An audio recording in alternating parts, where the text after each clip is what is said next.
C'est enregistré, donc tout ce que vous direz. Bon, après, j'imagine, Guillaume, qu'on peut couper, non? Oui, on peut couper, oui. Bon, ben voilà. Bon. Écoute, je laisse la parole à Stéphane et merci à toi d'avoir accepté cette présentation.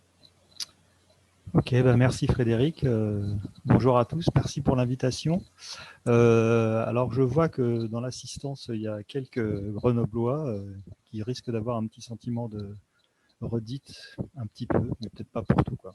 Donc l'exposé d'aujourd'hui, là, ça va porter sur un... J'ai pas entendu ce que tu as dit, Wilfried. Oui, tu vas le présenter encore mieux. Voilà, c'est ça.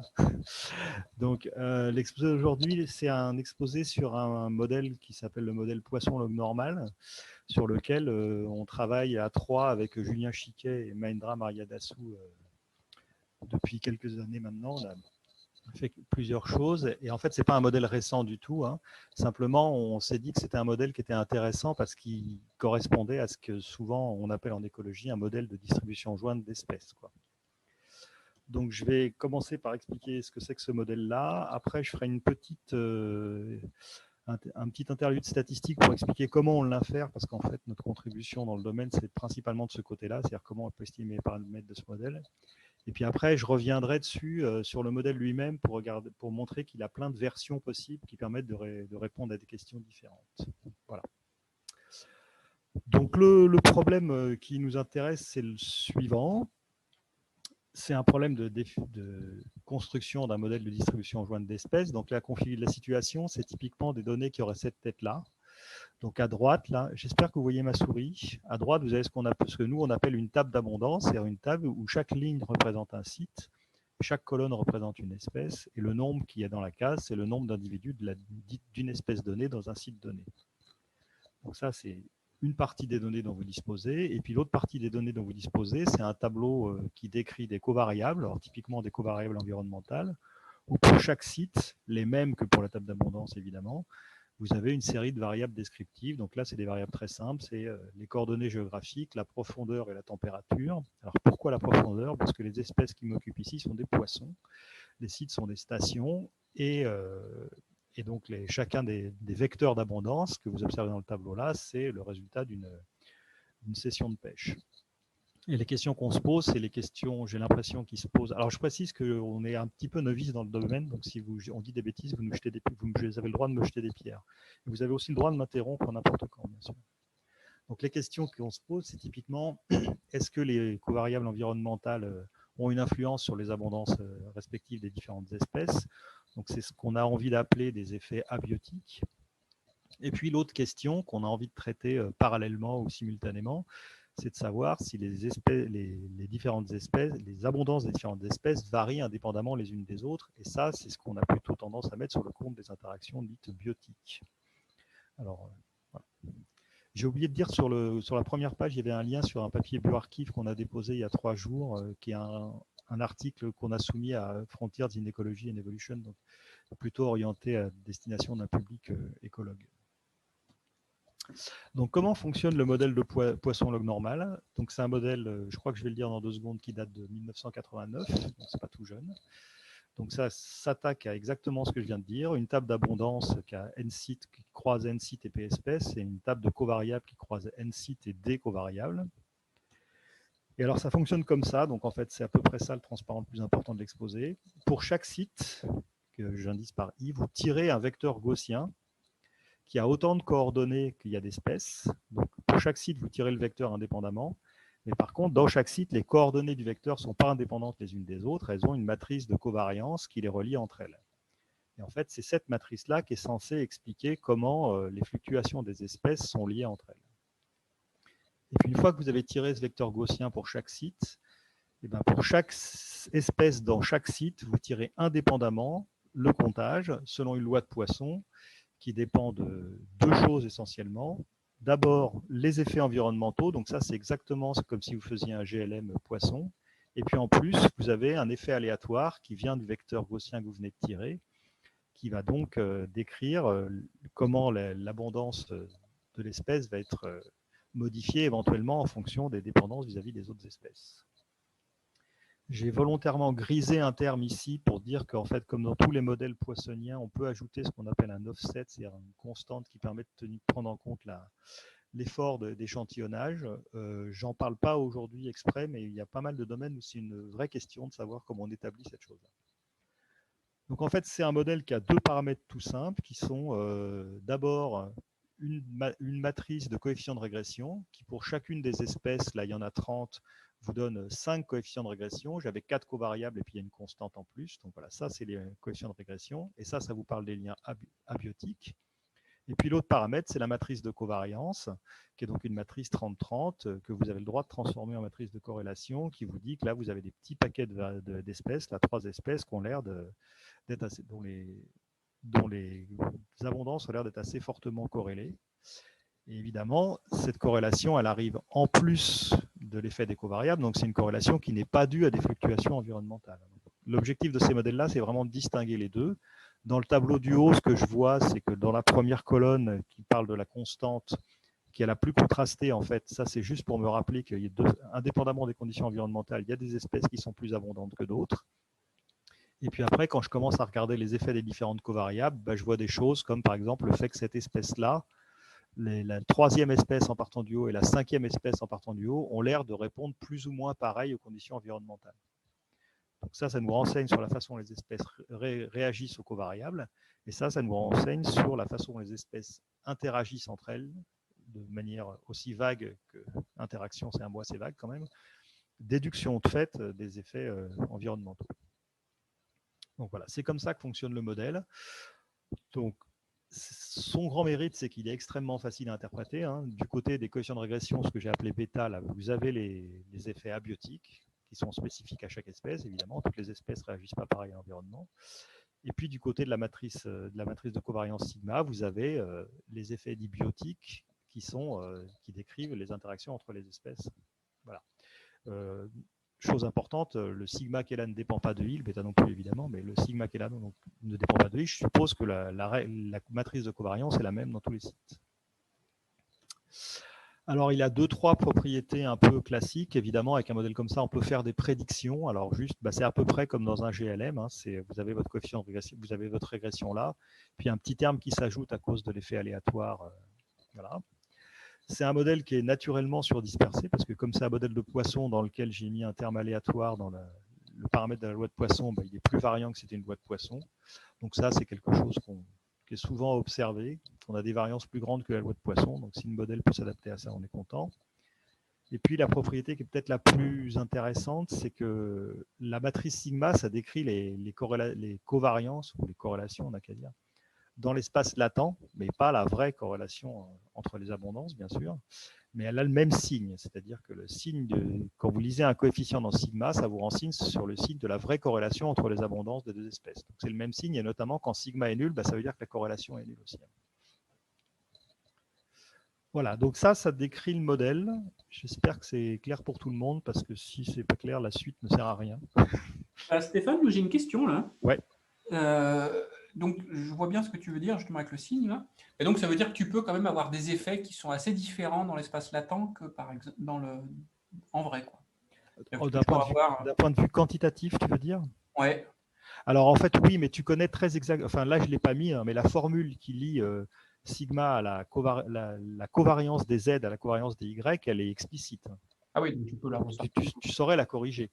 Ouais. Simplement, la grande différence, alors ça n'embête peut-être que les statisticiens, mais c'est que le vecteur latent, il est gaussien, donc pour lui, corrélation nulle, ça veut dire indépendance. Le vecteur d'abondance, lui, il n'est pas gaussien, donc corrélation nulle, ça ne veut pas dire indépendance. Donc c'est là qu'il y a une subtilité qui n'est pas complètement nulle, quoi.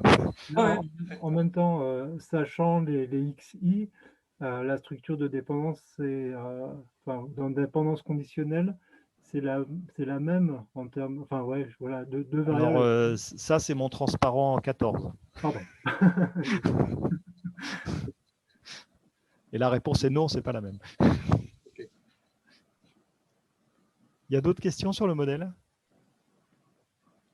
Oui, donc Fabien Laroche. Du coup, moi, pour bien comprendre la dernière propriété, du coup, c'est une corrélation dans un site donné, c'est-à-dire que dans chaque site, s'il y a une réplication de pensée des comptages, la corrélation va aller dans le même sens que sigma, ou c'est à l'échelle c'est ça, c'est exactement du jeu de ça. données. Oui, Non, non, d'accord. Parce qu'à l'ensemble des jeux de données, par contre, le sigma JK, quand bien même il est constant entre les sites, peut être complètement effacé par un gradient environnemental. Alors, c'est pareil, hein, dans ce modèle-là, la corrélation entre les Y, si je reviens à la transparent, elle peut pas, elle est de toute façon pas due à l'environnement. Enfin, sauf si je parle pas de la corrélation empirique, hein, je parle de la Oui, corrélation au sens des variables aléatoires. Donc, en fait, de toute façon, c'est pas l'environnement qui la cause. Oui, oui, d'accord. Bah, c'était juste pour avoir être bien certain de ce point-là. Merci. Bien. Donc, si on est d'accord sur le, le modèle, je vais entamer le petit intermède technique là, qui est sur comment on infère ce modèle. Donc en fait, le modèle poisson log normal, c'est un modèle à variable latente, donc c'est ce qu'on appelle des fois aussi un modèle à données incomplètes. Il a le même problème que tous les modèles à données incomplètes. Une des façons classiques de faire de l'inférence, c'est de faire du maximum de vraisemblance. Donc, je vous rappelle, θ, hein, c'est mon couple, bêta, les coefficients de régression, et sigma, la matrice de covariance.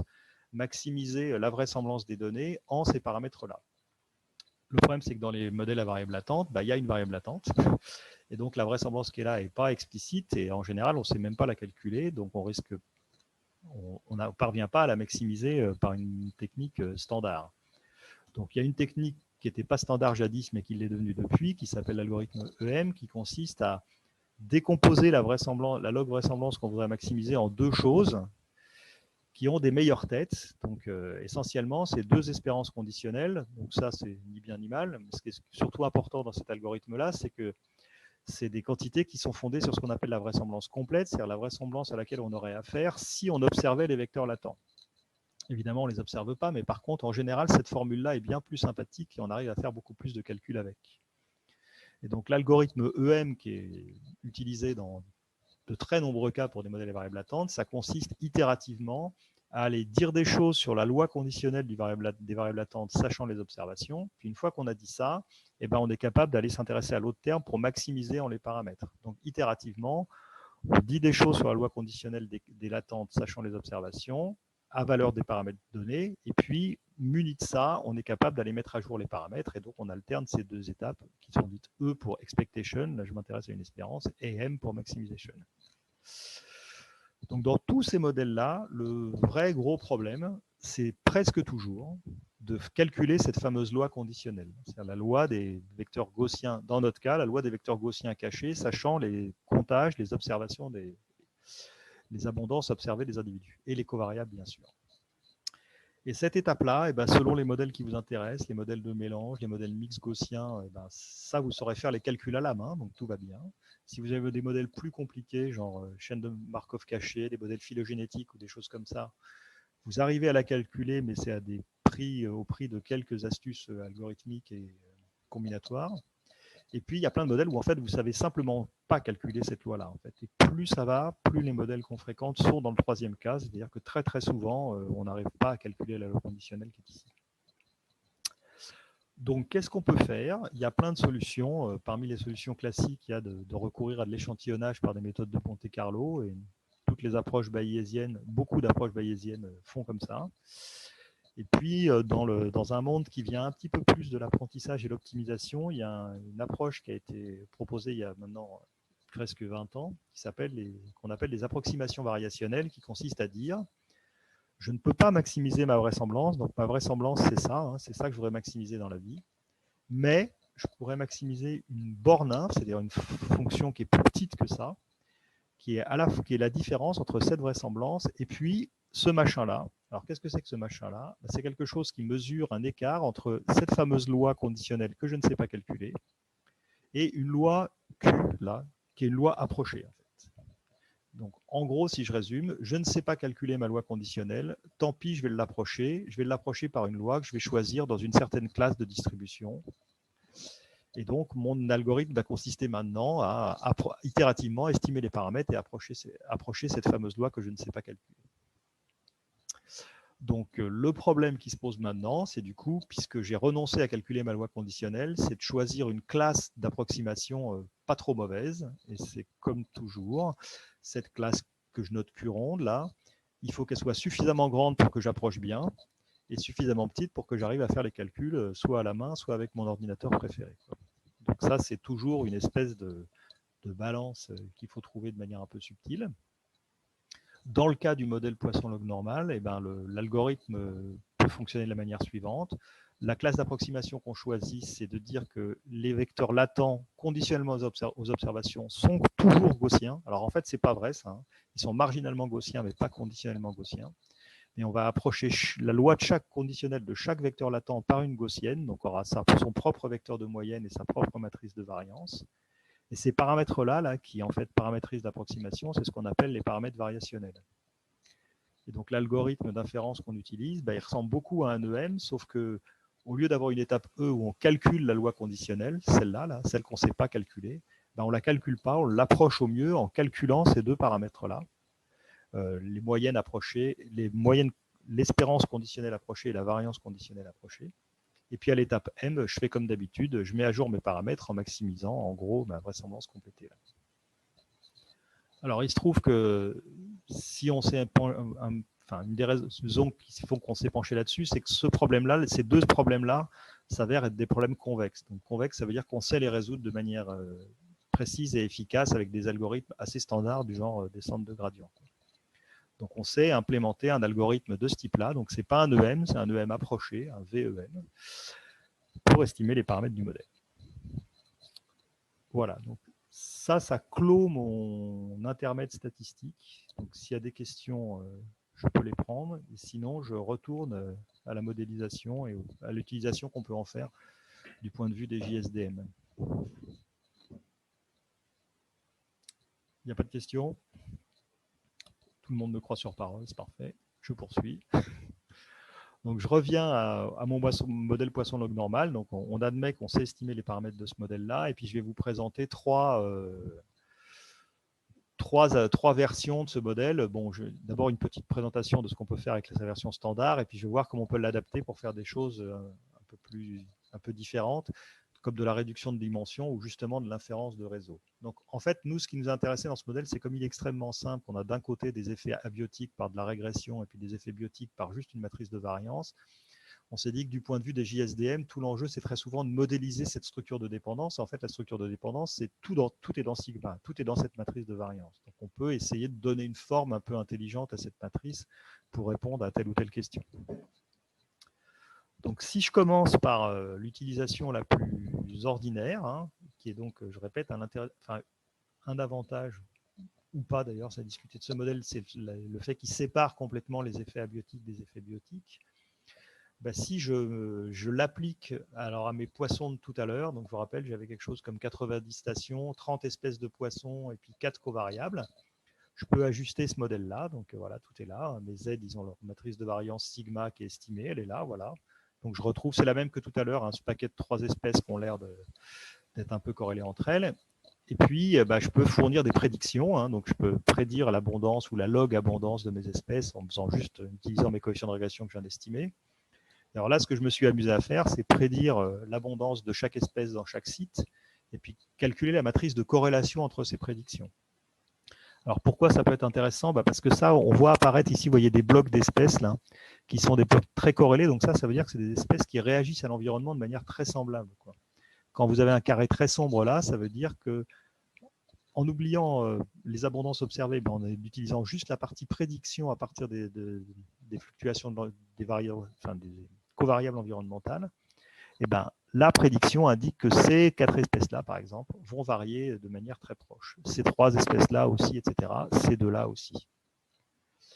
Et alors, ça, c'est un exemple. Alors, je pense que dans Gambas, ce que je vais dire est une banalité, mais je trouve que c'est quand même important de l'avoir en tête. Si au lieu de faire ça, j'avais ajusté un modèle un peu neuneux, où je n'avais pas pris en compte les variables environnementales, si j'avais mis un effet simple qui disait juste une constante comme ça qui dépend de l'espèce, donc c'est un modèle qui dit juste qu'il y a des espèces qui sont plus abondantes que d'autres, la matrice de variance que j'aurais récupérée, là, que j'ai appelée sigma nul, parce que le modèle c'est un modèle nul, on voit qu'il récupère essentiellement des structures comme ça qui ressemblent à la prédiction environnementale. C'est-à-dire que ce qu'on aurait appelé interaction biotique, ça serait en fait beaucoup des traces des effets abiotiques. Donc, je pense que pour Gorbas, c'est une banalité. Donc la bonne nouvelle, c'est que les JSDM, c'est censé permettre de distinguer, hein, c'est-à-dire qu'au travers du terme de régression, on va retirer ces effets-là. Donc ça, c'est la bonne nouvelle. La mauvaise nouvelle, c'est qu'évidemment, quand j'utilise mon modèle et que je prends en compte toutes les covariables que j'avais là, hein, profondeur, température, latitude, etc., et ben, je fournis des prédictions et puis j'ai ma covariance un peu qu'on peut appeler comme résiduelle. Ben, évidemment que là-dedans, il y a tous les effets abiotiques que je n'ai pas pris en compte. Donc la bonne nouvelle, c'est que je sais corriger les effets abiotiques. La mauvaise, c'est que c'est à condition que je les ai mesurés et que les informations soient disponibles. Donc ça, j'ai très envie d'interpréter la matrice qui est ici comme une matrice qui décrit des dépendances biotiques, mais en vérité, il y a certainement des traces de drivers environnementaux, comme on dit, dans cette matrice-là, qui seront pour les drivers qui ne sont pas liés aux covariables que j'utilise. Juste, je peux te poser une question là par rapport juste au travail qu'avait fait Giovanni. L'estimation des paramètres bêta est influencée fortement par la structure sigma ou pas? Alors oui, je ne l'ai pas dit ça, mais si tu fais référence à comme Giovanni fait plein de trucs, je ne sais pas si je connais tout. Mais parmi les choses que fait Giovanni. Par rapport justement au modèle probit multivarié. Donc oui, ce n'est pas indépendant. Hein. Si on était dans un modèle gaussien, on pourrait traiter les deux problèmes séparément. Mais là, on n'est pas dans un modèle gaussien parce qu'il y a cette couche poisson là. Donc, ce n'est pas indépendant. Et ta question, c'est est-ce que c'est fortement influencé? La réponse est non, pas fortement. C'est-à-dire que si au lieu d'ajuster ce modèle-là, tu ajustais un modèle de poisson surdispersé espèce par espèce, tu ne trouverais pas des vecteurs bêta-J, des vecteurs de régresseurs très différents de ceux que tu vas trouver en ajustant tout le monde en même temps. C'était ça la question? Oui, c'est ça. Oui. C'est-à-dire, est-ce que finalement estimer les bêtas indépendamment du Z et puis ensuite, tu vois. C'est le ensuite qu'on ne saurait pas faire en fait. C'est justement pour ça qu'on fait ça. Il n'y a pas de ensuite.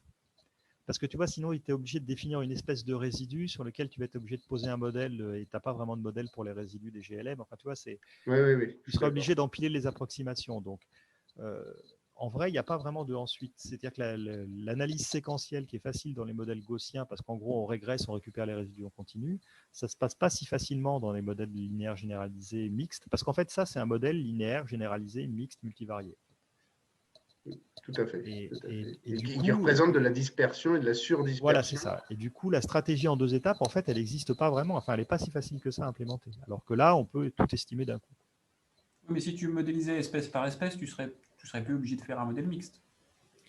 Si tu n'es pas intéressé à estimer la matrice de variance qui est là, effectivement, tu travailles espèce par espèce et tu es content. Ouais. Je ne suis pas complètement d'accord parce qu'il y a de la surdispersion qui est prise en compte dans le Z par la variance. Oui, mais ça, tu ne me parles que de la diagonale. Là. Oui, je te parle que de la diagonale. Mais ça joue quand même, j'imagine. Oui, mais ça joue comme une constante, en fait. Tu vois, ça se confond en partie avec la constante dans le terme de régression. La constante, c'est en généralement pas le coefficient auquel on porte le plus d'attention. Enfin, ce qui t'intéresse souvent, c'est les effets des covariables. Je comprends ce que tu veux dire. Oui, je suis d'accord. Et ce que je trouve intéressant dans ce que tu montres là à droite, là, sur la matrice celle du milieu, là. La matrice finalement de corrélation due à l'environnement, quoi. Ouais. C'est intéressant parce qu'en fait finalement ça peut être aussi de l'information biotique cachée, quoi. C'est-à-dire que 2 espèces ne s'excluent pas potentiellement, voire même interagissent positivement ou pas, et qu'en fait il est caché par l'effet de l'environnement. C'est-à-dire qu'elles interagissent, mais tu ne le sais pas parce qu'en fait elles ont exactement la même réponse à l'environnement. Et finalement, plus tes données, elles seront, j'allais dire, pas forcément dégradées, mais tu vois, tu as une résolution de plus en plus faible, plus c'est probable que tu aies ce genre de choses, quoi. Parce qu'en fait, tu vois, la réponse, c'est rare que tu voies vraiment des compétitions exclusives quand tu vas travailler sur des pixels, par exemple, de 10 km par 10 km ou des choses comme ça. Donc, c'est ça qui est intéressant, en fait, c'est se dire, effectivement, j'arrive à enlever une partie des covariations d'abondance qui n'est pas due à l'environnement, donc c'est ta matrice à gauche, là. Ouais. Et ta matrice au milieu, là, elle est super intéressante. Ça montre qu'il y a des espèces qui répondent de la même manière et ça peut, j'allais dire, mettre un peu ça peut tirer un peu sur des hypothèses. Pourquoi elles répondent de la même manière? Oui, ça c'est vrai, je suis d'accord. Ça, c'est super intéressant parce que ça peut être juste qu'elles ont la même niche ou aussi qu'elles interagissent et qu'on n'a pas forcément réussi à enlever les confondus. Mais alors, c'est vrai qu'en fait, moi, ce que je trouve common, c'est aussi parce que je trouve ça plus facile pour raisonner, c'est que j'ai justement pas envie d'appeler ça biotique, mais toi, tu dis si c'est biotique dans le sens où le fait même qu'ils répondent de manière analogue à l'environnement, c'est sûrement le signe de quelque chose. Quoi. Non, ça peut, quoi. En tout cas, Ouais, ça peut. C'est ouais. pas obligatoirement qu'elles aient la même niche et qu'elles sont pas ensemble, mais ça peut aussi être qu'elles ont la même niche et qu'en fait, elles se... Mais est-ce que ce serait une interaction ou ce serait une similarité ou que je sais pas quoi? Bah, tu sais pas, en fait. Ça oui, pourrait tu être sais les pas. deux, quoi. Tu ne sais pas. Je sais pas, et je pense que plus... Ah, pardon, allez-y. Oui, vas-y, Wilfried, oui, vas-y. Non, j'allais dire, et plus tu vas augmenter, plus tu vas baisser la résolution, plus c'est probable que cette matrice-là... Alors, qu'est-ce que tu appelles baisser la résolution? C'est-à-dire avoir moins de variables environnementales? Non, ça serait plutôt qu'à la place de travailler sur un relevé observé de 5 mètres par 5 mètres ou quelque chose comme ça, tu vas travailler sur les données d'Atlas ou tu vois, des gros des empilements de données à 10 km par 10 km, voire à l'échelle du globe. Souvent, on travaille à 100 par 100 km. Et finalement, ce que tu sais pas trop ce que la co-occurrence, en fait, elle peut être due à plein de choses mélangées, quoi. Et donc, c'est probable que cette matrice-là, là, XIT bêta, là, elle absorbe beaucoup de choses qui sont aussi de l'effet biotique. Ouais, et je voulais dire dans la même veine, en fait, quand on interprète la matrice sigma full, là, complètement à gauche, de dire juste qu'il y a des traces, je pense, de variables environnementales à l'intérieur. En fait, je pense qu'il faudrait dire qu'il y a une très grosse partie de cette matrice qui est associée en fait à un nombre très élevé de variables environnementales, parce que l'abondance des espèces, en fait, elle dépend d'une multitude de facteurs environnementaux. Oui, évidemment. Oui. Parce que je ne sais pas mesurer la part là-dedans de ce qui est environnement qu'on n'a pas mesuré par rapport à l'interaction. Je ne sais même pas d'ailleurs si cette distinction a vraiment du sens. Oui, c'est ça. Et puis, je pense que c'est beaucoup plus que des traces, quoi. À mon avis, je dirais que c'est en grande partie en fait des facteurs environnementaux. Ok.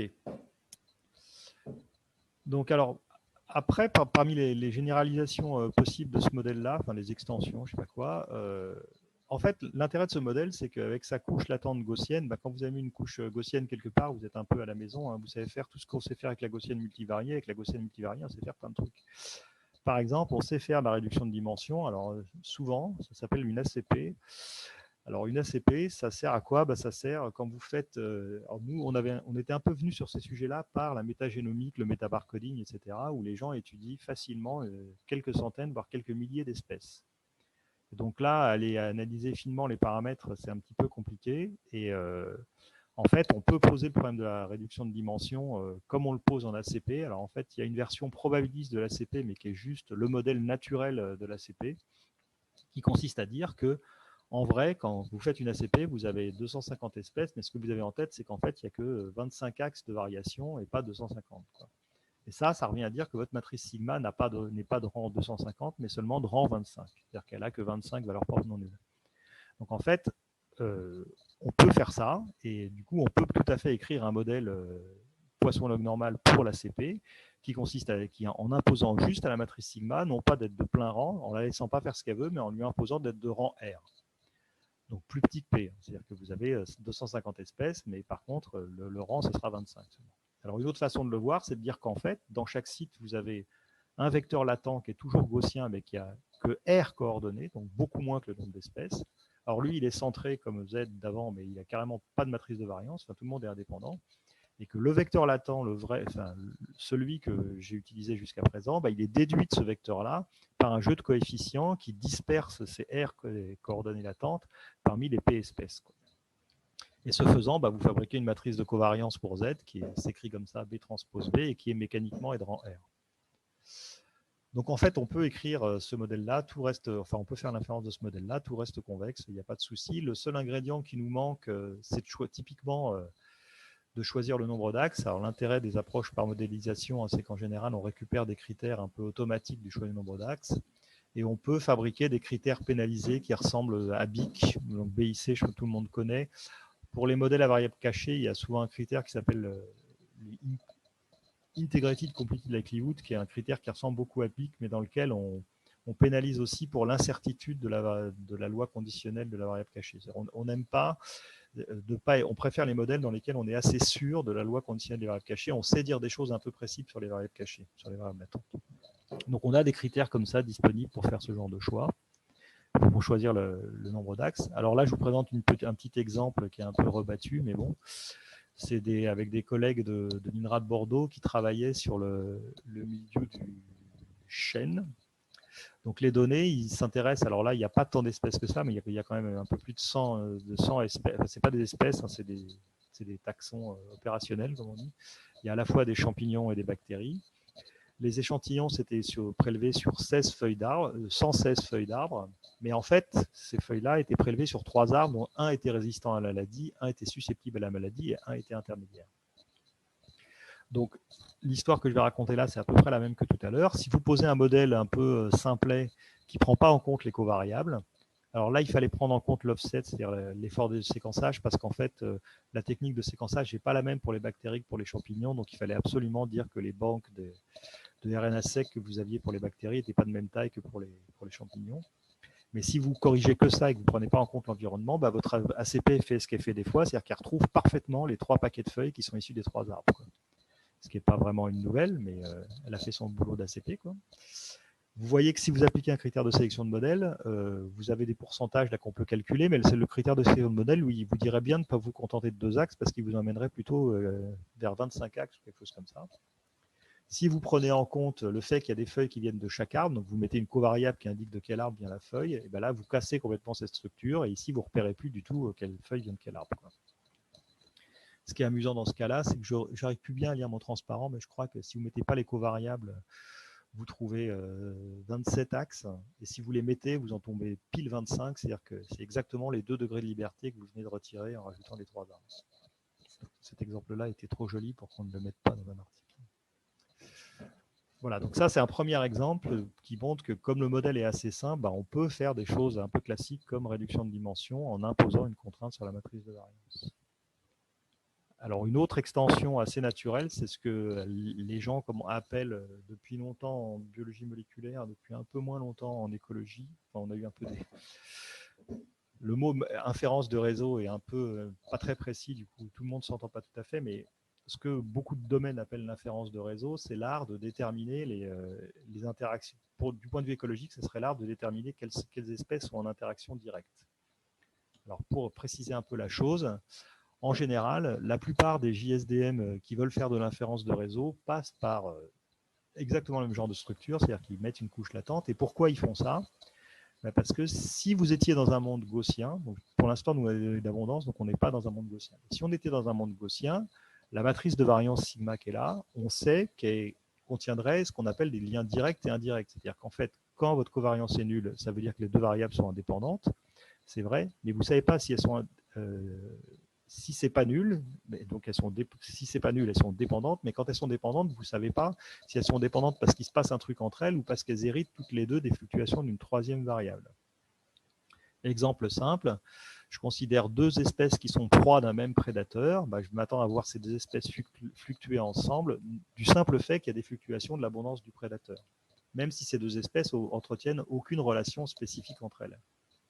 Dans le monde gaussien, on sait que quand on veut distinguer les relations directes des relations indirectes, ce qu'il faut regarder, c'est la matrice de précision, c'est-à-dire l'inverse de la matrice de variance.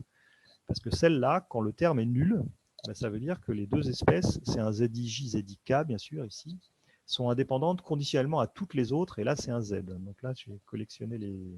Excusez-moi. Donc là, c'est ZIJ, ZIK, et là, c'est les ZIH. Donc ça veut dire que les 2 espèces fluctuent indépendamment les unes des autres, conditionnellement à toutes les autres. Donc quand c'est non nul, ça veut dire qu'elles fluctuent, qu'elles sont dépendantes conditionnellement à toutes les autres. Donc il se passe vraiment un truc entre elles. Ce n'est pas à cause de l'effet des autres espèces que ces espèces-là varient ensemble. Donc cette observation-là, ça a conduit à une approche assez générale en inférence de réseau qui consiste à dire l'idée qu'on se fait d'un réseau d'interaction entre individus ou entre espèces, c'est que tout le monde n'interagit pas avec tout le monde et que donc cette matrice oméga là doit être creuse, c'est-à-dire qu'elle doit contenir beaucoup de zéros. Et on sait estimer oméga en faisant quelque chose qui ressemblerait à du maximum de vraisemblance, mais en pénalisant oméga, c'est-à-dire en retirant la vraisemblance, quelque chose comme la somme des valeurs absolues des coefficients de oméga. Donc en fait, dès qu'un coefficient est non nul, ça dégrade votre vraisemblance. Donc il faut vraiment que le coefficient soit fortement non nul pour que vous ayez intérêt à le rentrer dans le modèle. Donc ça, c'est un cadre qui est lié à ce qu'on appelle les modèles graphiques gaussiens, qui est assez bien établi d'abord parce que du point de vue probabiliste, essentiellement cette propriété-là, celle du milieu, là, fait exactement ce qu'on veut, c'est-à-dire qu'elle nous décrit exactement les jeux d'indépendance conditionnelle. Et puis, il se trouve qu'il y a des algorithmes pour faire ça qui sont assez efficaces. Parce que, de nouveau, ce problème-là est un point de convexe. Bon, le seul détail, c'est que tout ce que je vous raconte là, c'est dans le monde gaussien et que nous, on n'est pas dans un monde gaussien. Mais en fait, vous me voyez venir, c'est pas extrêmement dur de généraliser ça au modèle de poisson log normal. Au lieu de maximiser ma borninf de tout à l'heure, là, qui dépendait des paramètres puis de ma fonction de ma loi approchée, là, bah, je maximise ça moins une pénalité pour l'inverse de ma fonction de ma matrice de précision. Une pénalité pour les termes non nuls de la matrice de précision, enfin la valeur absolue des coefficients de la matrice de précision. Et je vais, si je mets un lambda assez fort, avoir une matrice assez creuse et donc je vais estimer quelque chose qui ressemblera au réseau d'interaction entre les espèces. Alors, ça, c'est la réponse à la question de Fabien de tout à l'heure. En fait, là, on est bien d'accord que je suis en train de dire quelque chose sur la structure de dépendance conditionnelle des variables latentes. Et en fait, cette structure de dépendance conditionnelle n'est pas la même que celle des variables observées, en fait. Alors, je précise que tous les gens qui font, tous les papiers qu'on a vus qui se proposent de faire une inférence de réseau pour des données d'abondance ou pour des données de présence-absence, d'ailleurs, passent par une couche latente gaussienne et utilisent la pénalité de graphical lasso, la même que nous. Mais en fait, on fait tous la même approximation, qui est de dire que si vous prenez le cas de droite, là, imaginons que le réseau d'interaction directe de mes espèces, au niveau latent, ce soit les liens entre les cases grises, là, qui sont les variables latentes associées à chaque espèce. Donc le modèle dit que dans l'espace latent, les espèces interagissent comme ça, notamment, je n'ai pas de lien direct entre la 4 et la 5. Et puis après, chacune d'entre elles émet tranquillement l'abondance de l'espèce qui lui correspond, indépendamment. Mais moi, ce que j'observe, c'est les variables observées, c'est les abondances. Donc celles-là, leur distribution est intégrée sur les variables latentes. Et du simple fait que le graphe qu'elle a est connexe, bah, en fait, tout le monde devient dépendant de tout le monde. Alors il y a des cas heureux, si jamais dans l'espace latent, vous avez scission entre deux paquets de variables latentes, bah, vous aurez toujours indépendance entre les deux paquets d'abondance correspondantes. Mais ça, c'est vraiment le cas heureux. En général, le graphe que vous obtenez là, il est connexe, ce qui veut dire qu'en fait, en vrai de vrai, la structure de dépendance conditionnelle, d'indépendance conditionnelle que vous observez pour les abondances, c'est une clique. À peu près tout le monde fait cette approximation-là. Tout le monde décide qu'on fait l'inférence dans l'espace latent et on considère que le réseau qu'on a infère dans l'espace latent nous renseigne sur les interactions biotiques directes. J'espère que ça répond à la question de Fabien. Sinon, qu'il m'interrompe.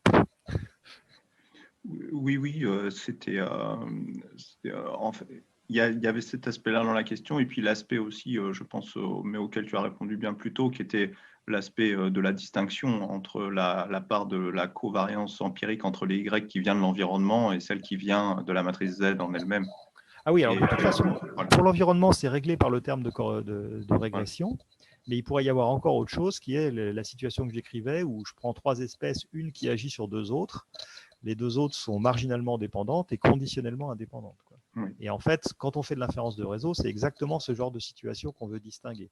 On veut distinguer les paires d'espèces qui sont conditionnellement dépendantes. On ne peut tracer une arête entre 2 espèces que si elles sont dépendantes les unes des autres conditionnellement à tout le reste, c'est-à-dire aussi bien tout l'environnement que toutes les autres espèces. Alors du coup, juste une remarque encore, ça pose quand même des questions d'interprétation finalement à la fin quand même. Cette approximation sous le monde gaussien. Oui. Alors en fait, la réponse qui n'en est absolument pas une, c'est en gros, tout ça, on sait bien le faire quand on a un cadre probabiliste sympathique. Et en fait, on n'a pas c'est pas très facile de définir un modèle graphique avec lequel on sache faire des choses pour des données de comptage.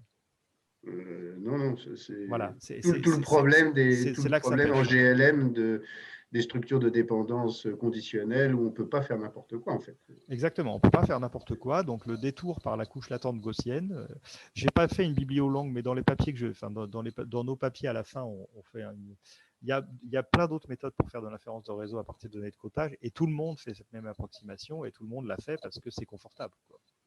Oui, non, mais je comprends, mais le résultat c'est à un la vrai fin, problème, oui, je suis d'accord. c'est très compliqué d'interpréter à la fin, puisque, comme tu le dis, Non, je pense qu'en fait, personne ne s'embête à interpréter plus que ça. Tout le monde admet que ce graphe-là suffit, quoi, que le réseau latent est le bon. Et on se console avec le fait que, par exemple, les corrélations sont de même signe ou des choses comme ça, mais même ça, c'est pas suffisant. Enfin, d'un point de vue probabiliste, ça ne suffit pas. Je n'ai pas vu beaucoup de gens s'inquiéter beaucoup du bas de mon transparent. Là. Tout le monde vit très tranquillement dans l'espace latent. Mais c'est pour ça que je voulais le préciser, quoi. Donc, si j'applique ça à mes poissons du début, je vous rappelle, j'avais mes 89 sites, mes 30 espèces, etc.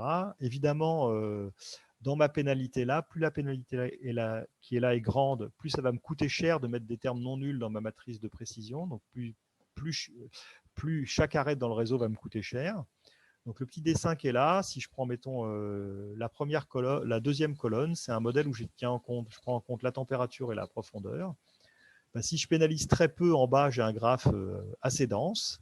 Puis si je pénalise un petit peu plus, je vois des arêtes disparaître. Et puis si je pénalise encore plus, je vois encore plus d'arêtes disparaître. Donc ça, c'est l'effet de la régularisation. Plus vous pénalisez la valeur absolue des arêtes, et ben moins vous en avez. Ça, c'est normal. Et puis dans l'autre sens, il y a un effet qui est le même que celui que je vous raconte depuis le début. Si je fixe ma pénalisation, mais que maintenant ce que je fais, c'est que j'introduis de plus en plus de covariables, et c'est ça qui est intéressant écologiquement, ben vous avez le même effet. C'est-à-dire que si je ne prends pas en compte l'environnement du tout, je trouve beaucoup d'arêtes. Puis si je prends en compte la température et la profondeur, ben j'en trouve moins. Ce qui veut dire que par là, il y avait plein de choses qui ressemblaient à des interactions directes, qui n'étaient en fait probablement que l'effet conjoint de l'environnement sur des paires d'espèces. Ces deux espèces-là semblaient connectées, elles ne le sont plus là. C'est probablement parce que tout simplement, elles réagissent pareil ou de manière opposée à la température et à la profondeur. Et puis si je continue et que je rajoute des covariables, je ne mets pas que la température ou la profondeur, je rajoute longitude, latitude, ben je fais encore disparaître d'autres arêtes. Est-ce que ça veut dire que si on rajoute plus de covariables, à la fin, on n'obtient aucune connexion entre espèces alors ça, je suis hyper content qu'on me pose cette question parce que pour moi, c'est exactement une question d'écologie, donc je vais avoir le droit de ne pas y répondre. Mais moi, j'espère, enfin, si c'est le cas, c'est trop triste, quoi. Non, parce que en fait, ce qui m'étonne, c'est que là, en rajoutant uniquement 2 variables, on perd un nombre d'interactions qui est énorme. Parce que je pense que je les ai pas choisis n'importe comment. Dans ce jeu de données là, c'est les deux variables qui ont le plus gros effet. Oui. Et elles commandent énormément de choses. Mm-hmm.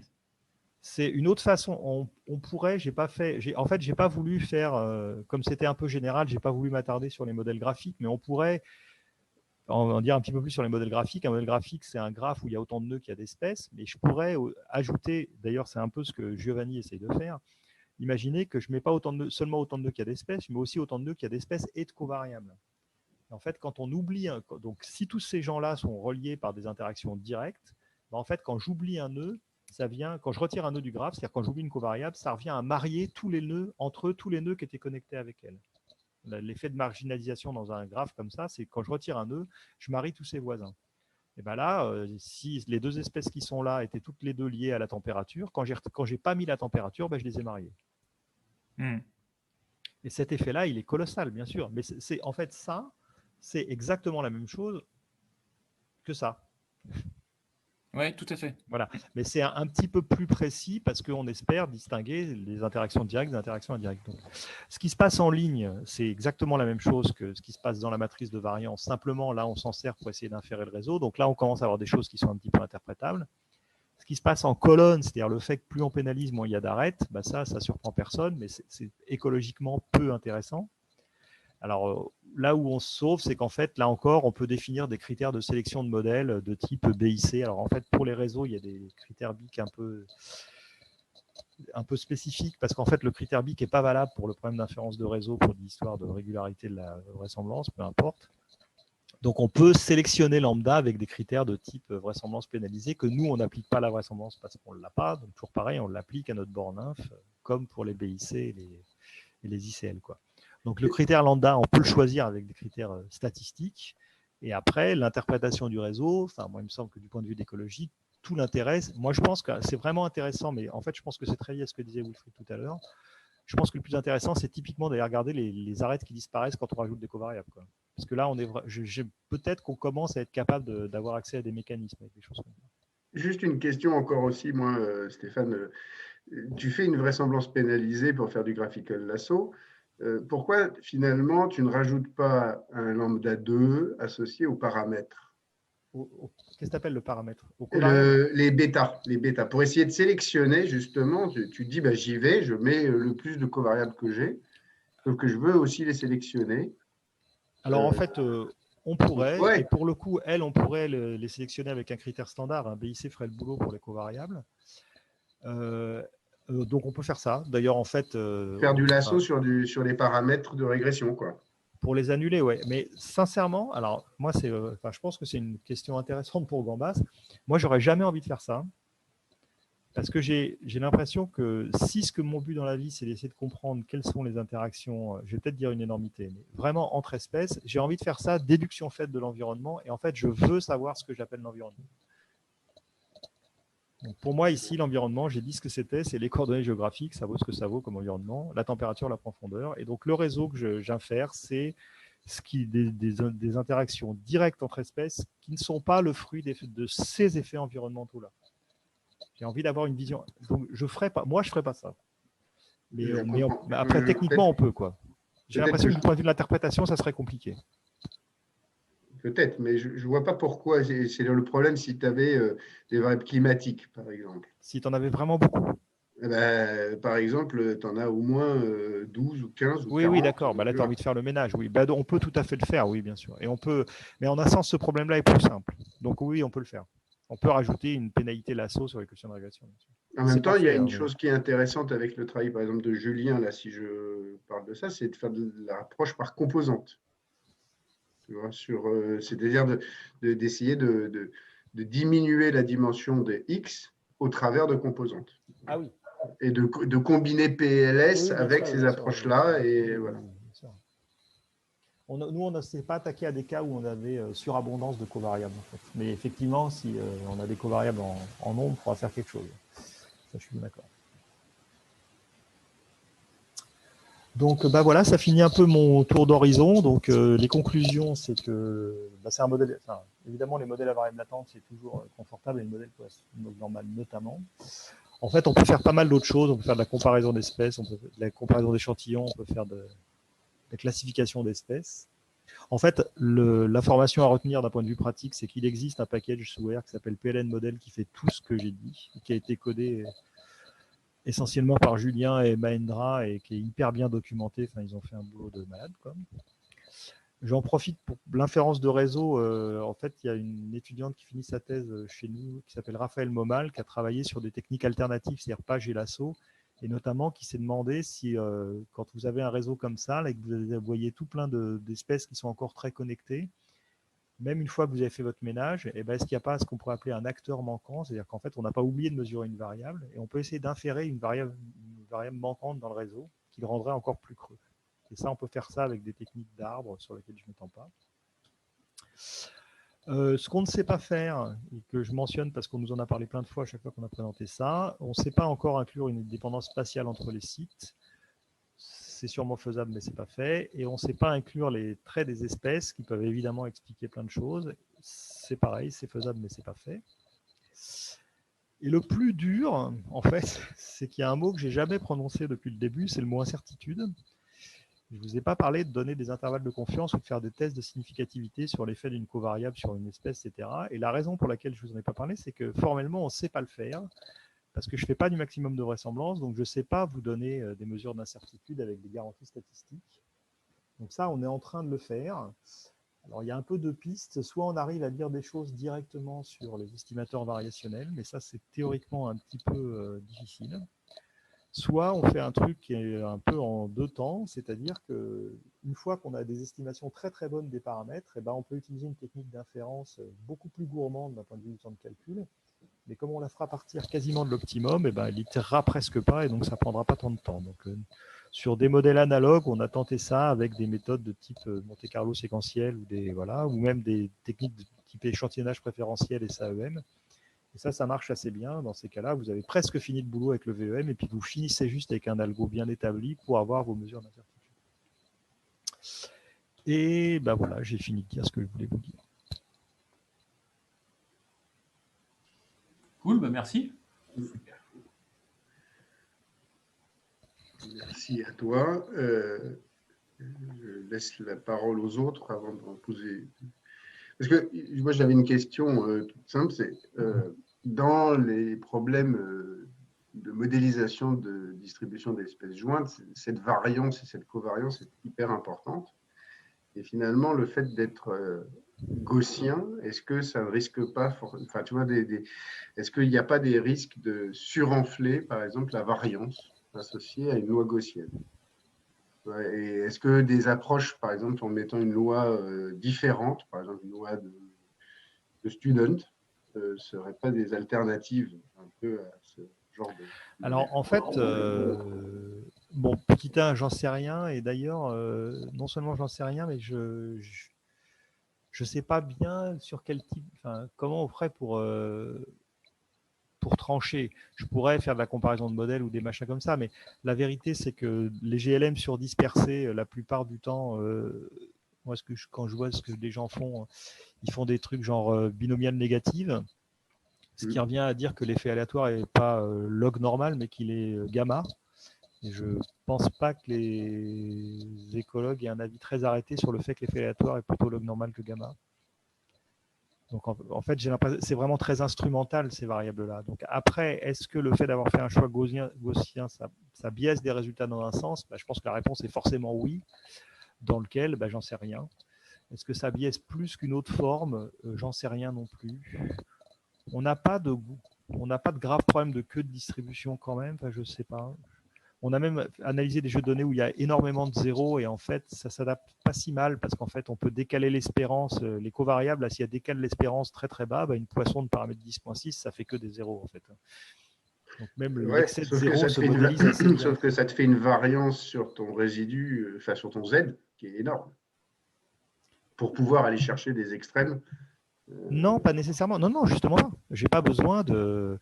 Ce qui se passe, c'est que quand j'ai des comptages très faibles, j'ai une beaucoup plus grande incertitude. C'est que la loi conditionnelle a une variance beaucoup plus grande, mais le Z n'est pas nécessairement énorme. Si mon environnement me prédit ici une valeur négative, je vais tirer avec une poisson de paramètres et puissance une valeur négative, c'est une valeur très proche de 0, je vais tirer des zéros. Et c'est pas le Z qui va prendre ça en charge. L'environnement peut déjà générer ça. Des covariables environnementales peuvent générer des zéros à elles seules. Oui, ça c'est sûr. Oui, ça, je suis bien d'accord. Mais souvent, moi, ce que j'ai observé, c'est que sur des simulations, en tous les cas, c'est que tu vas augmenter la variance de la variable Z, quoi, en quelque sorte. Pour lui permettre d'aller, quand tu as beaucoup de zéros et quelques très grandes valeurs, il faut lui permettre d'aller chercher ces très grandes valeurs et tu risques de donner une estimation de la variance qui est très grande. Je ne sais pas répondre à ta question, mais par contre, j'ai une réponse qui vaut ce qu'elle vaut, mais je pense que si on change de loi, on n'est pas sûr d'avoir des petites propriétés amusantes du genre les deux étapes sont convexes. Là. Ça, c'est possible. Ça, c'est sûr. Parce qu'en il y a des problèmes d'identifiabilité. Ça tourne assez vite. Hein. C'est-à-dire qu'on a déjà traité des jeux de données où il y a quelques milliers d'espèces et quelques centaines d'observations, et ça tourne en quelques minutes, quoi. Même pas. Et ça, c'est un des intérêts de ces techniques qui viennent de l'optime, quoi.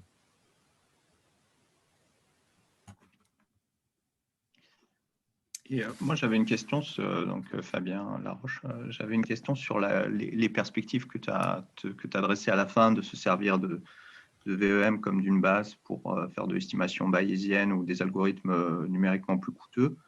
Et je me demandais si, avant cette étape-là, si vous aviez des moyens un peu plus immédiats d'avoir des premières notions d'évaluation de la qualité du fit du modèle avec du bootstrap ou avec… Voilà, on est exactement là-dessus. Donc, le bootstrap, le problème, c'est en fait ce qui est difficile si on voulait dire des choses intelligentes sur ces techniques-là.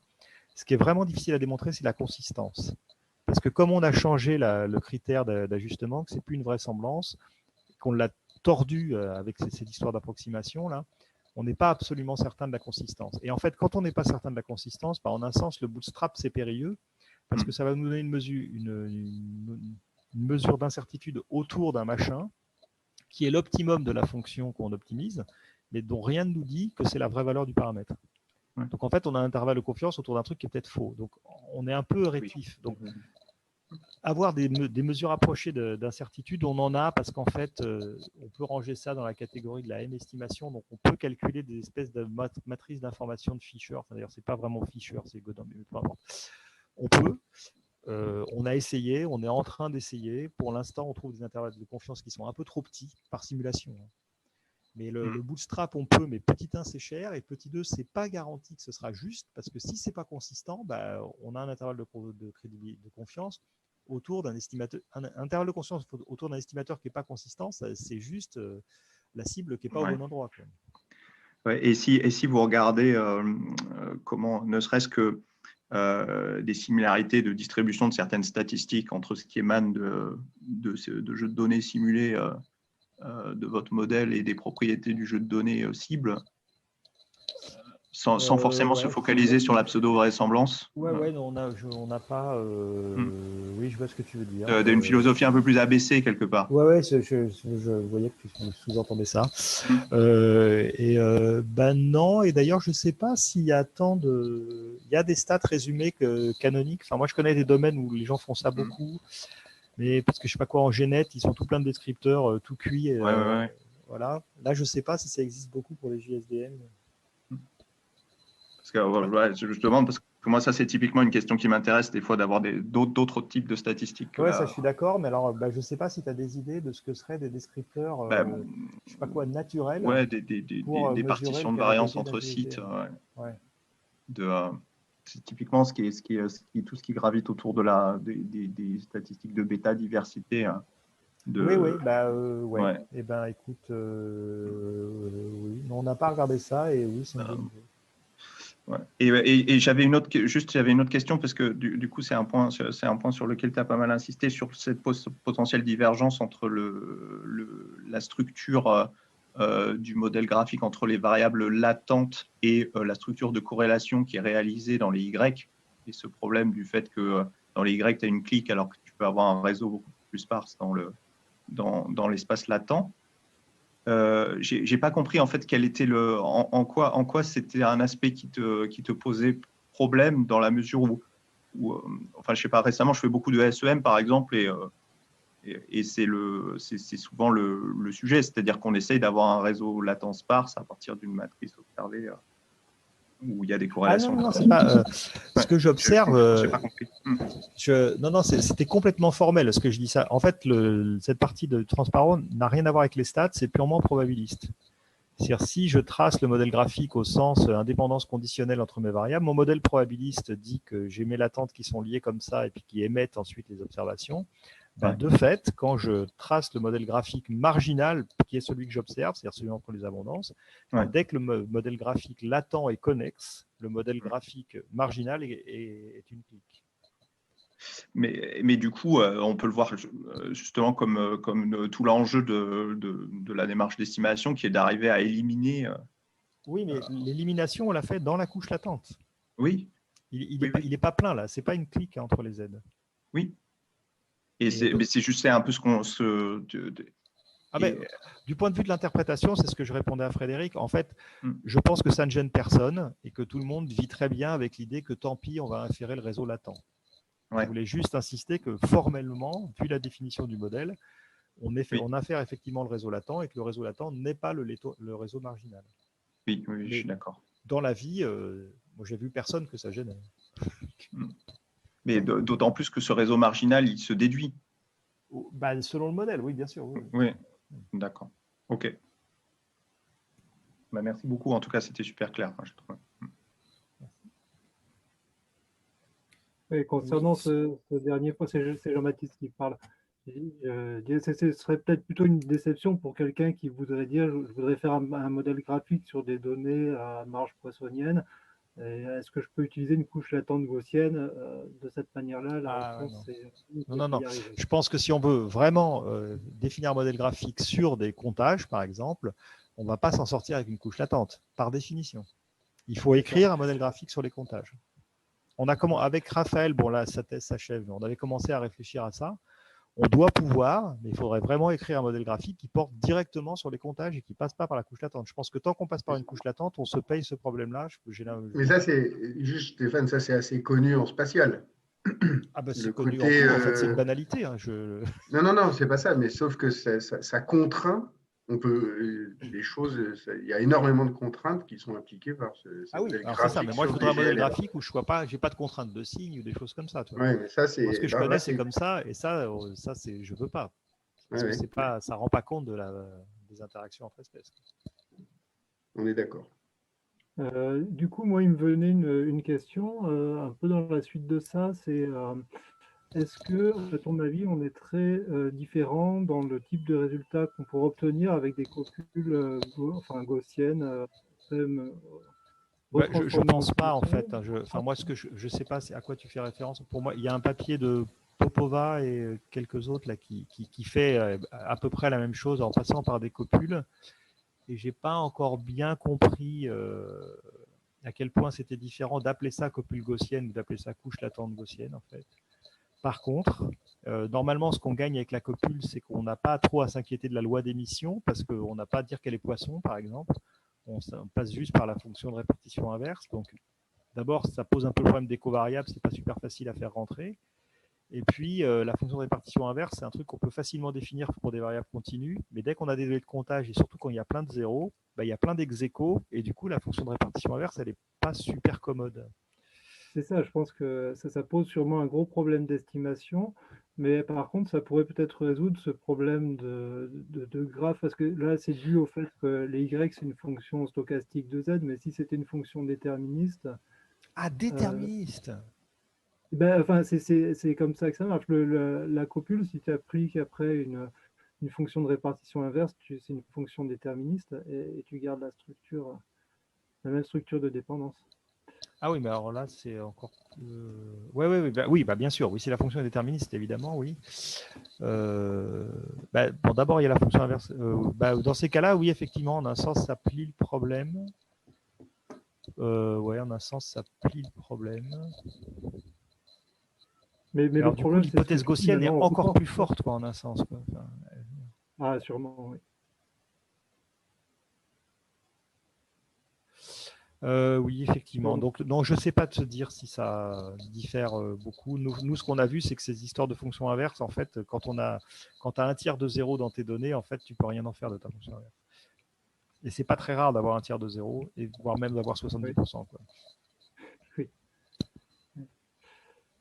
Voilà. Sinon, je retiens le dernier transparent, là, avec la discussion sur les dépendances spatiales, parce que c'est quelque chose qui m'intéresse beaucoup et que je voulais aborder dans mon prochain exposé. Donc, super. Voilà. J'espère qu'on peut-être on pourra approfondir ça. Okay.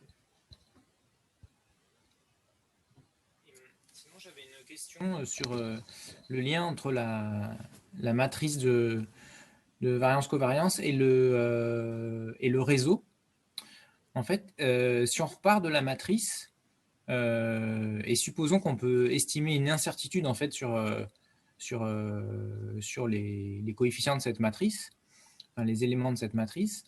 Donc, je pense notamment c'est possible quand on travaille en bayésien. Là, apparemment, c'était pas possible d'avoir des incertitudes avec cette méthode-là, mais en bayésien, on pourrait supposer avoir une incertitude sur les coefficients de la matrice et donc identifier les cas en fait où la covariance est significativement différente de 0. Alors attention, ce n'est pas la covariance, c'est dans l'inverse qu'il faut regarder. Donc il faut avoir une mesure d'incertitude de l'inverse de la matrice. Ce qui déjà est très très non linéaire, donc ça ne se transmet pas super facilement l'incertitude. D'accord. En fait, l'idée, ce serait d'essayer de voir si en gros on a un petit peu on va dire des interactions significatives entre espèces. Et passer assez facilement de cette matrice au réseau sans avoir de. Tout le problème de est dans le méthode passage lasso. par l'inverse, en fait. Ouais. Tout le problème et en fait, comme c'est une opération non linéaire, ça n'est pas si simple. Et Ok. c'est pour ça que les gens font du graphical lasso, c'est parce que tu as un chemin de régularisation qui te fait visiter toute une série de matrices donc de précision, donc inverse de la matrice de variance, de complètement pleine à complètement vide. Et ça, ce chemin-là, il se calcule assez vite.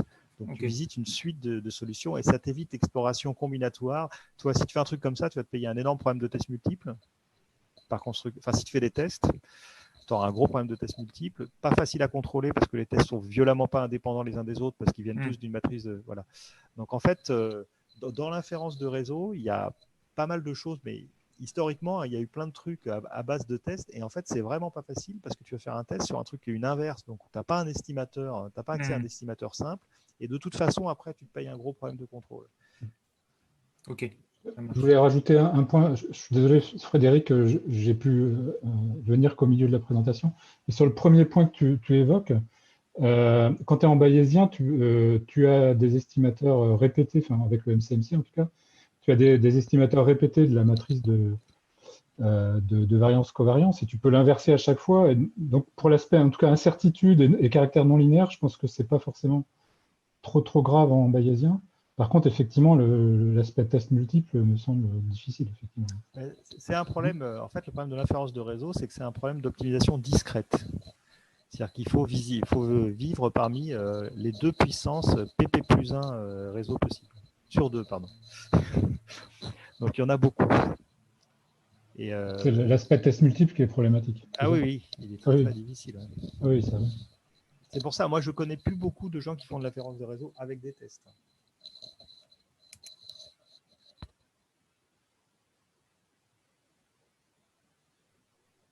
Enfin, en même temps, inverser ta matrice si elle est de très grande dimension, ça va être cher aussi. Ça va être computationnellement, ça va être compliqué. Oui, puis sans compter qu'il y a plein de situations, par exemple, où on a plus d'espèces que d'échantillons, donc elle n'est même pas inversible. Oui, c'est ça. Voilà, oui, il faut la régulariser avant, mais quand on la régularise, on sabote son inverse. Enfin, voilà. Oui.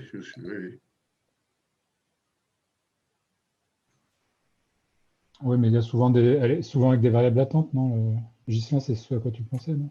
Oui, voilà, c'est ça. C'était elle est inversible. Surtout avec les variables latentes, du coup, c'est un petit peu plus facile, quoi. Parce que tu supposes qu'elle est de fait de rang plus faible. Oui. Ah oui, c'est ça, oui. Bah oui.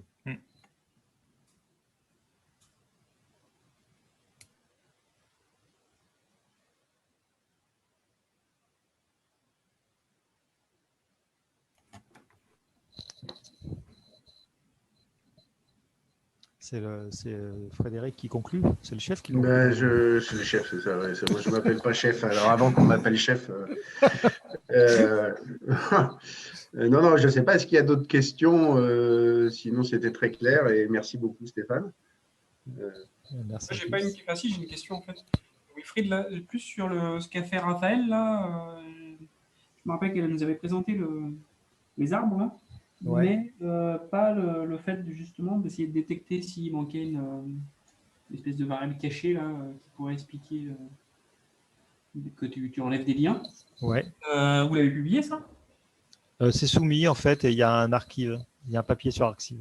D'accord, ok, bon bah super. Typiquement, là, on a fait un jeu très très drôle dans toujours les poissons. Là, on a fait l'inférence de réseau sans mettre les covariables et on se demande s'il y a un acteur manquant et l'acteur manquant qu'on infère est hyper bien corrélé avec la température.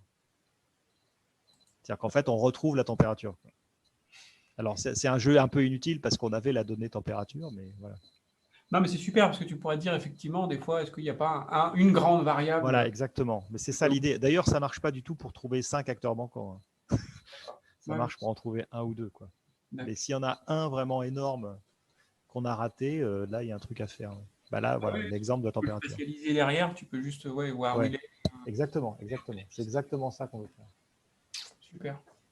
Ok, tu pourras l'envoyer le lien sur la liste du archive là? Je peux faire ça.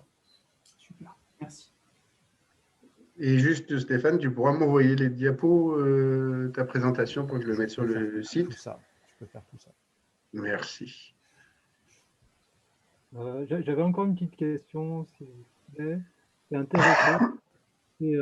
On avait envisagé peut-être d'utiliser ce modèle en le combinant à un autre dans une approche bayésienne. Est-ce que par hasard, vous avez essayé de faire des estimations dans un cadre bayésien par VBEM? Pour lui, non. Mais D'accord. il n'y a pas de raison, hein. D'ailleurs, si vous voulez faire ça par VB, on peut peut-être discuter parce que de ce que je connais, enfin les VB que je connais, quand il y a des variables latentes, en fait, l'étape, alors c'est laquelle? L'étape VE est la même en fait. C'est l'étape VM qui est Oui. spécifique parce que tu minimises la callback côté paramètres. Donc celle-là, il faut la faire. Mais Oui. par exemple, vous pourriez peut-être récupérer le code de l'étape VE. Effectivement, d'accord. Ouais, ouais. Et Ok, d'ailleurs, de merci bien. mémoire, la fonction est, je ne sais pas comment on dit en R, là, mais quand elle est accessible, même quand on a téléchargé le package. Je crois que l'étape VE est accessible. Donc ça Ok, vous économise un peu de boulot, quoi. super. Mais par contre, on n'a pas fait l'autre. La VM, elle est pour vous. Ouais.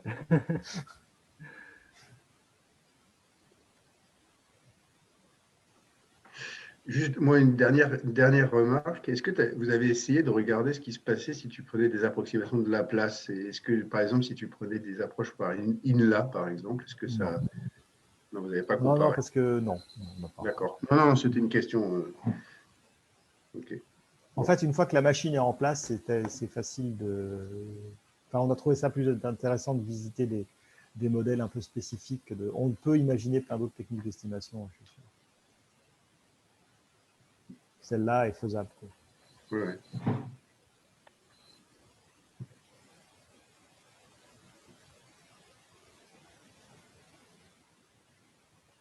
Bon, y a-t-il encore des questions? Sinon, on peut s'arrêter, je pense, là. Et par contre, si ceux qui sont intéressés pour discuter juste du site web et des quelques petites remarques qu'on pourrait avoir, je ne veux pas embêter tout le monde. Donc, on en avait parlé avec Tamarin. On parlerait peut-être un peu de ça juste après la présentation. Merci, chef.